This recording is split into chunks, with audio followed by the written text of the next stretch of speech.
ಅಯೋಧ್ಯೆಯಲ್ಲಿ ಜಲಯಾತ್ರೆ ಕಳಶಯಾತ್ರೆ ಆರಂಭವಾಗಿದೆ. ಬ್ರಾಹ್ಮಣಿ ಬಟುಕ ಸುಹಾಸಿನಿ ಪೂಜಾ, ವರ್ಧಿನಿ ಪೂಜಾ, ರಾಮ ಪ್ರಾಣ ಪ್ರತಿಷ್ಠಾಪನೆಯ ಎರಡನೇ ದಿನದ ವಿಧಿವಿಧಾನ ಆರಂಭವಾಗಿದೆ.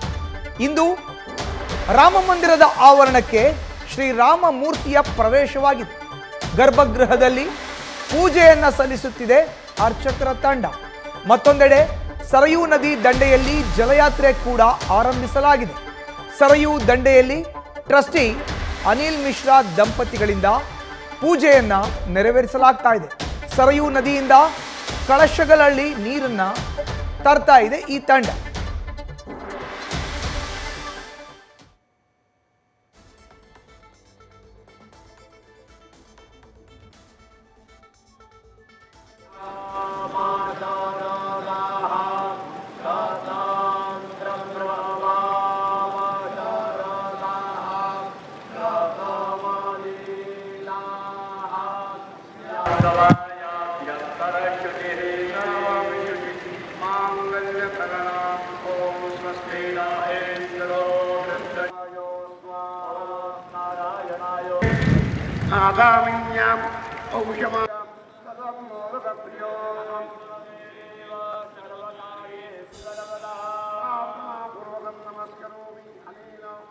ಇನ್ನು ಅಯೋಧ್ಯೆಯಲ್ಲಿ ಈಗಾಗಲೇ ಜಲಯಾತ್ರೆ ಕಳಶಯಾತ್ರೆ ಆರಂಭಿಸಲಾಗಿದೆ. ನೋಡ್ತಾ ಇದ್ದೀವಿ ದೃಶ್ಯಾವಳಿಗಳಲ್ಲಿ ಎರಡನೇ ದಿನದ ಪೂಜಾ ವಿಧಿವಿಧಾನವನ್ನ ಬ್ರಾಹ್ಮಣಿ ಬಟುಕ ಸುಹಾಸಿನಿ ಪೂಜವನ್ನ ನೆರವೇರಿಸಲಾಗ್ತಾ ಇದೆ.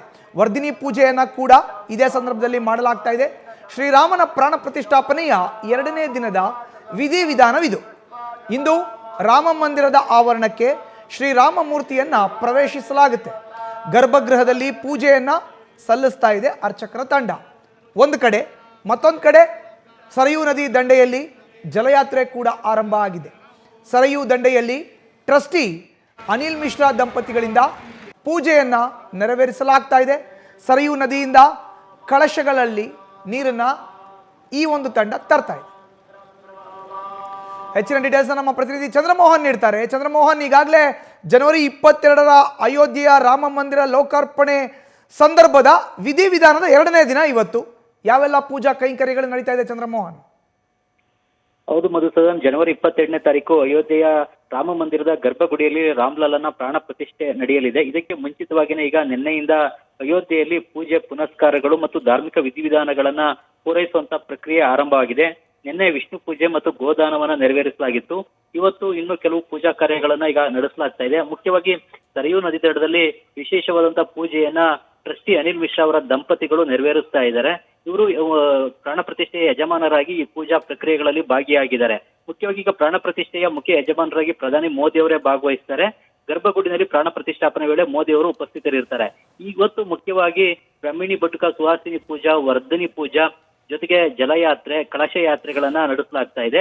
ಹೀಗಾಗಿನೇ ಈಗ ಅಯೋಧ್ಯೆಯ ಸರಯೂ ನದಿ ತಟದಲ್ಲಿ ಅನಿಲ್ ಮಿಶ್ರಾ ದಂಪತಿಗಳು ಜಲಪೂಜೆಯನ್ನ ನೆರವೇರಿಸಿ ಜಲಯಾತ್ರೆ ಮತ್ತು ತೀರ್ಥಯಾತ್ರೆ ಕಳಶ ಪೂಜೆಗಳಲ್ಲಿ ಭಾಗಿಯಾಗಿದ್ದಾರೆ. ಈಗ ಸರಯೂ ನದಿಯ ದಂಡೆಯಿಂದ ಸರಯೂ ನೀರನ್ನೇ ಕಳಶಗಳಲ್ಲಿ ತೆಗೆದುಕೊಂಡು ಅಯೋಧ್ಯೆಯ ರಾಮ ಮಂದಿರದ ಆವರಣಕ್ಕೂ ಕೂಡ ಈಗಾಗಲೇ ಬರಲಾಗಿದೆ. ಇನ್ನು ಸ್ವಲ್ಪ ಹೊತ್ತಿನಲ್ಲೇ ರಾಮ್ಲಲ್ಲಾ ಮೂರ್ತಿಯನ್ನು ಕೂಡ ರಾಮ ಮಂದಿರದ ಆವರಣಕ್ಕೆ ತರಲಾಗುತ್ತೆ. ರಾಮ ಮಂದಿರದ ಆವರಣದಲ್ಲೇ ಇವತ್ತು ಮೂರ್ತಿಯ ಮೆರವಣಿಗೆ ಕೂಡ ನಡೆಯುತ್ತೆ. ಈ ಮತ್ತು ಮೂರ್ತಿಯನ್ನ ಪುರ ಪ್ರವೇಶವನ್ನ ಮಾಡಿಸಿ ಪುರದಲ್ಲಿ ಅಂದ್ರೆ ಮೆರವಣಿಗೆಯನ್ನ ಮಾಡ್ಬೇಕಾಯ್ತು. ಅಂದ್ರೆ ಇಡೀ ನಗರದಲ್ಲಿ ಮೆರವಣಿಗೆ ಮಾಡುವಂತ ಪ್ಲಾನ್ ಇತ್ತು. ಆದ್ರೆ ಭದ್ರತೆಯ ಕಾರಣಕ್ಕಾಗಿನೇ ಇಡೀ ನಗರದಲ್ಲಿ ಮೂರ್ತಿಯ ಮೆರವಣಿಗೆ ಬೇಡ ಅಂತೇಳಿ ಪೊಲೀಸರು ಮತ್ತು ಭದ್ರತಾ ಏಜೆನ್ಸಿಗಳು ಸಲಹೆಯನ್ನ ಕೊಟ್ರು. ಈ ಕಾರಣಕ್ಕಾಗಿನೇ ಇಡೀ ನಗರದಲ್ಲಿ ರಾಮ್ಲಲ್ಲಾ ಮೂರ್ತಿಯ ಮೆರವಣಿಗೆಯನ್ನ ಕೈಬಿಟ್ಟು ಈಗ ಏನಿದ್ರು ಕೂಡ ರಾಮ ಮಂದಿರದ ಆವರಣದಲ್ಲೇ ಮೆರವಣಿಗೆಯನ್ನ ಮಾಡ್ಲಿಕ್ಕೆ ತೀರ್ಮಾನವನ್ನ ತೆಗೆದುಕೊಳ್ಳಲಾಗಿದೆ. ಹೀಗಾಗಿ ಇನ್ನು ಸ್ವಲ್ಪ ಹೊತ್ತಿನಲ್ಲೇ ರಾಮ್ಲಲ್ಲಾ ಮೂರ್ತಿಯನ್ನ ರಾಮ ಮಂದಿರದ ಆವರಣಕ್ಕೆ ತಂದು ಮೆರವಣಿಗೆಯನ್ನ ಮಾಡಲಾಗುತ್ತೆ. ಆದ್ರೆ ಇವತ್ತು ಮೂರ್ತಿಯ ಕಣ್ಣಿಗೆ ಬಟ್ಟೆಯನ್ನ ಕಟ್ಟಲಾಗಿರುತ್ತೆ. ಯಾಕೆಂದ್ರೆ ಮೂರ್ತಿಯ ಕಣ್ಣನ್ನ ಇನ್ನೂ ತೆರೆಯುವಂತಹ ಶಾಸ್ತ್ರವನ್ನು ಪೂರೈಸಿಲ್ಲ.